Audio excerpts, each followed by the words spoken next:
guys! C-Square Telecom tayo. Today, nandito ang ating ultimate suitcase. Soroden. Hello to Soroden. Soroden, nag-treat na siya sa atin agad ng coffee.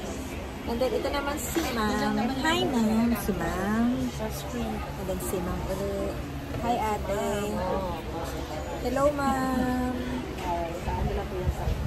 Dito lang, Ma'am, sa cell. So, ayan. This is update for... Ano ba ngayon, Mira? Friday, guys. Friday, punta kayo dito sa C-Square Telecom.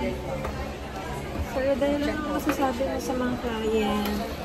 Well, pupunta kayo dito pag kailangan nyo talaga ng phone. Lahat yan very legit. Ang price natin, naka-very low ang prices nila. Kaya ilang years na ba ako? How long na ba po?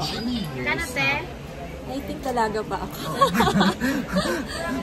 Baka more may than 12 years old na ako. Yeah. More than 20 years na ako dito talaga. Yes, ito po ang patotoo. I keep on buying talaga dito ng mga phones and gadgets. Yes, ever since. Yan. Alam ko mga Note 8, Note 5 pa ata yun. Ngayon mag-S24 siya. Yan siya. Siyempre may 14 Pro Max pa rin siya. Lagi siyang updated. Okay, alright. Thank you so much. LR.